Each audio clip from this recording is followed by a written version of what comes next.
ਸੋ ਸਾਡਾ ਖਬਰਾਂ ਦਾ ਸਮਾਂ ਵੀ ਸਮਾਪਤੀ ਵੱਲ ਆ ਤੇ ਜੇ ਆਪਾਂ ਥੋੜੀ ਕਰੰਸੀ ਦੀ ਗੱਲ ਕਰਦੇ ਜਾਈਏ, ਜੀ ਇੱਕ US ਡਾਲਰ ਦੇ ਬਰਾਬਰ ਕੈਨੇਡਾ ਦੇ $1 ਤੇ 38 ਸੈਂਟ ਰਹੇ ਆ।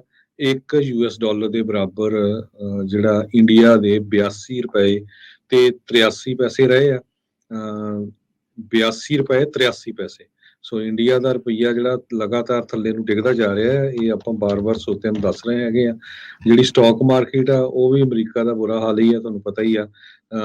ਸੋ ਅਰਨਿੰਗਸ ਆ ਰਹੀਆਂ ਹੈਗੀਆਂ, ਬੜੀਆਂ ਰਿਪੋਰਟਸ ਆ ਰਹੀਆਂ, ਬਹੁਤ ਜ਼ਿਆਦਾ ਜਿਹੜੀ ਲੇ ਆਫ ਹੋਈ ਹੈਗੀ ਆ ਵੱਖ-ਵੱਖ ਕੰਪਨੀਆਂ 'ਚ। ਕੱਲ੍ਹ ਤੁਹਾਨੂੰ ਦੱਸਿਆ ਵੀ ਸੀ ਵੀ ਮਾਈਕਰੋਸਾਫਟ ਨੇ ਵੀ 1000 ਦੇ ਕਰੀਬ ਜੋ ਆਪਣੇ ਇੰਪਲਾਈ ਆ ਲੇ ਆਫ ਕੀਤੇ ਆ। ਅੱਜ ਸਵੇਰੇ ਦੱਸਿਆ ਸੀ ਕੁਝ ਟਰੱਕਿੰਗ ਕੰਪਨੀਆਂ ਨੇ ਆਪਣੇ ਜੋ ਇੰਪਲਾਈਜ਼ ਆ ਉਹ ਲੇ ਆਫ ਕੀਤੇ ਹੈਗੇ ਆ। ਸੋ ਸਟਾਕ ਮਾਰਕੀਟ ਵੀ ਬਹੁਤ ਸ਼ੇਕੀ ਆ। ਰੀਅਲ ਸਟੇਟ ਮਾਰਕੀਟ ਦਾ ਬੜਾ ਬੁਰਾ ਹਾਲ ਹੈਗਾ। ਗਲੋਬਲੀ ਜੋ ਆ ਸਭ ਕੁਛ ਡਾਊਨ ਜਾ ਰਿਹਾ ਆ। ਇੰਗਲੈਂਡ ਦੇ ਵਿੱਚ ਤਾਂ 6 ਹਫ਼ਤਿਆਂ ਬਾਅਦ ਉੱਥੇ ਦੀ ਪ੍ਰਾਈਮ ਮਿਨਿਸਟਰ ਹੀ ਰਿਜ਼ਾਈਨ ਕਰ ਗਈ ਕਿਉਂਕਿ ਉੱਥੇ ਪਾਉਂਡ ਦਾ ਬੜਾ ਬੁਰਾ ਹਾਲ ਆ।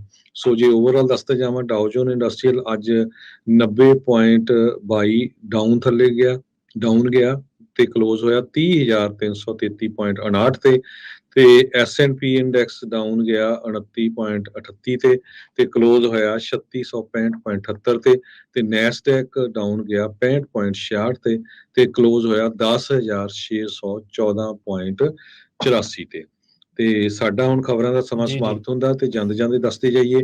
ਹੁਣ ਹੋਪਫੁਲੀ ਅੱਜ ਜਾਂ ਕੱਲ ਤੋਂ ਪੰਜਾਬੀ ਰੇਡੀਓ USA ਦੇ ਉੱਤੇ ਤੁਸੀਂ ਯੁਵਾ ਸਿਟੀ ਤੋਂ, ਜਿੱਥੇ ਕਿ ਨਗਰ ਕੀਰਤਨ ਹੋਣਾ ਹੈਗਾ ਆ, ਉੱਥੋਂ ਲਾਈਵ ਪ੍ਰੋਗਰਾਮ ਤੁਸੀਂ ਸ਼ਾਮ ਨੂੰ ਜਿਹੜੇ ਕੀਰਤਨ ਦੇ ਹੁੰਦੇ ਆ ਉਹ ਪੰਜਾਬੀ ਰੇਡੀਓ USA ਦੇ ਸੁਣਿਆ ਕਰੋਗੇ। ਤੁਸੀਂ ਪੰਜਾਬੀ ਰੇਡੀਓ USA ਦੇ ਸਾਡੇ ਸਾਰੇ ਹੀ ਜਿਹੜੇ AM ਸਟੇਸ਼ਨਸ ਹੈਗੇ ਆ, FM ਸਟੇਸ਼ਨਸ ਹੈਗੇ ਆ, ਘਰਾਂ ਦੇ ਵਿੱਚ ਰੇਡੀਓ ਸੈਟਸ, ਟੈਲੀਫੋਨ, ਫੇਸਬੁੱਕ ਦੇ ਉੱਤੇ, YouTube ਤੇ ਤੁਸੀਂ ਇਹ ਸਾਰੇ ਜਿਹੜੇ ਆ ਪ੍ਰੋਗਰਾਮ ਉੱਥੋਂ ਲਾਈਵ ਸੁਣ ਸਕਦੇ ਆ। ਸੋ ਸਾਰੇ ਹੀ ਜਿੰਨੇ ਤੁਹਾਡੇ ਦੋਸਤ ਮਿੱਤਰ ਆ ਜਿੱਥੇ ਵੀ ਦੁਨੀਆ 'ਚ ਰਹਿੰਦੇ ਆ, ਸੋ ਉਹਨਾਂ ਨੂੰ ਦੱਸੋ ਪੰਜਾਬੀ ਰੇਡੀਓ USA ਨੂੰ ਸੁਣੋ।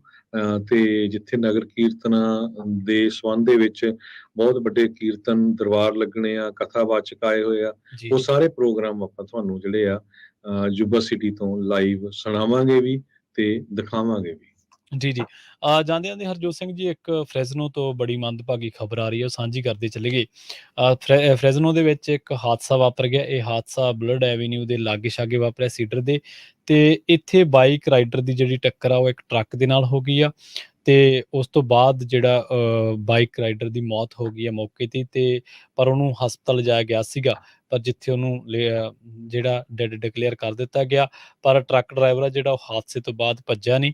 ਪੁਲਿਸ ਨੇ ਕਿਹਾ ਕਿ ਹਲੇ ਇਸ ਹਾਦਸੇ ਦੇ ਵਿੱਚ ਕੋਈ ਕਿਸੇ ਤਰ੍ਹਾਂ ਦੀ ਡਰੱਗਸ ਜਾਂ ਅਲਕੋਹਲ ਦੇ ਬਾਰੇ ਕੁਛ ਨਹੀਂ ਕਿਹਾ ਜਾ ਸਕਦਾ ਤੇ ਪਰ ਇਸ ਵੇਲੇ ਜਿਹੜਾ ਸੀਡਰ ਵਾਲਾ ਇਲਾਕਾ ਉਹ ਕਲੋਜ਼ ਹੈ ਇਨਵੈਸਟੀਗੇਸ਼ਨ ਦੇ ਕਰਕੇ। ਜਿਹੜਾ ਇਸ ਵੇਲੇ ਤਾਜ਼ਾ ਖਬਰਾਂ ਜਿਹੜੀਆਂ ਹਵਾਲਾ ਦੇ ਰਹੀਆਂ ਨੇ, ਪੁਲਿਸ ਇਸ ਮਾਮਲੇ ਦੀ ਜਿਹੜੀ ਆ ਉਹ ਜਾਂਚ ਕਰ ਰਹੀ ਹੈ। ਜੀ ਸੋ ਸਰੋਤਿਆਂ ਤੋਂ ਇਜਾਜ਼ਤ ਲੈਂਦੇ ਆ। ਮੇਰੇ ਹਰਜੋਤ ਸਿੰਘ ਖਾਲਸਾ ਵੱਲੋਂ ਤੇ ਪ੍ਰਵੀਨ ਸ਼ਰਮਾ ਵੱਲੋਂ ਸਾਨੂੰ ਸਾਰਿਆਂ ਨੂੰ ਬਹੁਤ ਹੀ ਪਿਆਰ ਤੇ ਸਤਿਕਾਰ ਭਰੀ ਸਤਿ ਸ੍ਰੀ ਅਕਾਲ ਤੇ ਸੁਣਦੇ ਰਹੋ ਪੰਜਾਬੀ ਰੇਡੀਓ USA।